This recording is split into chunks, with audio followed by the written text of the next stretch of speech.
Keep that title close. Surrender.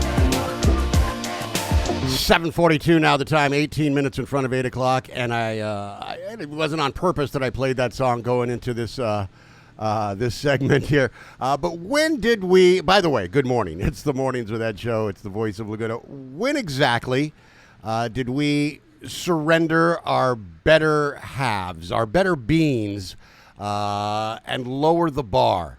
When did that happen? I was asking the other day when talking about this administration, and you know how I am about this administration. I was asking the other day, how did so many people, and how do so many people still acquiesce to someone when they know they're wrong? When did that happen, that we all of a sudden know the clear choices of right and wrong? And this includes other people in office, people in business. When you know you have the clear choice of right and wrong, you choose wrong even though you know better. When did that start to happen for us? When did we degrade our values so much? I may be part of the problem. I'll fully admit, I'll go back to the late 80s, early 90s, mid 80s, late 80s, early 90s, that era right there. And I will make this argument, and you may not agree with it, but please hang on. Indulge me for a moment, if you would. I grew up where, in a society where they go, oh, television is affecting our children. Get away from me. Television doesn't affect our kids. Television doesn't affect our young people. I might be thinking a little different right now. For me, and I think that I've made this observation just offhand on occasion, for me, it started with Married with Children. Remember that show? Married with Children was a brilliantly written comedy. Mid-'80s, it was our collective attraction to a clear loser in life. Al Bundy from Married with Children, the lead character, the dad in Married with Children, Al Bundy was played brilliantly by Ed O'Neill.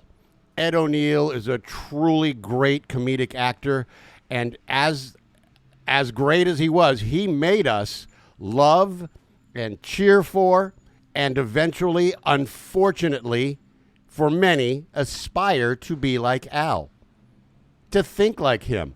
And I'm as guilty as anyone of loving that show. I mean, I was a regular. I was there for it. I was howling with laughter at that show. He was everything wrong with the image of manhood. He was miserable with the life he chose or the life that chose him. He was dishonest. He was a lousy husband. He was a crappy father, a horrible neighbor, and with the exception of the like-minded boneheads that hung around with him, he was friendless. He was a misogynist, and we cheered for him, aspired to be like him. One of life's biggest losers, and we laughed and loved him. Indulge me for a minute. Think about the average age of those that were a few years back arrested and prosecuted in the January 6th attack. 76% of them were between the ages of 45 to 65. Those are the Al Bundy loving years right there. There were the I Love Al Bundy t-shirts, but they got traded for little red hats for the latest loser that they cheer for. I used to not think it was true, but television sort of shapes who you are by, if not direct influence, then by distraction. Continue the indulgence, if you would, please.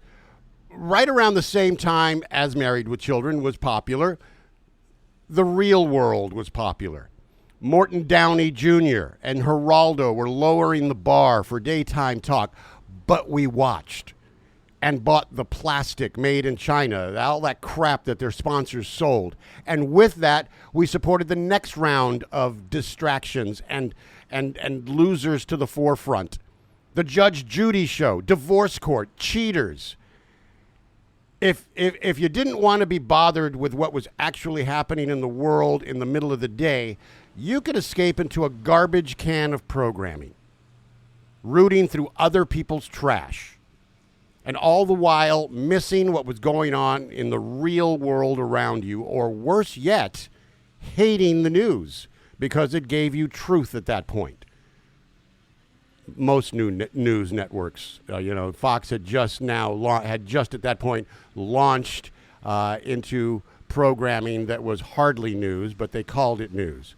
So the lowest forms of Americana is drawn to its lowest forms of entertainment and information. Dr. Phil, Dr. Oz, Beyond the Pole, Life After Lockup.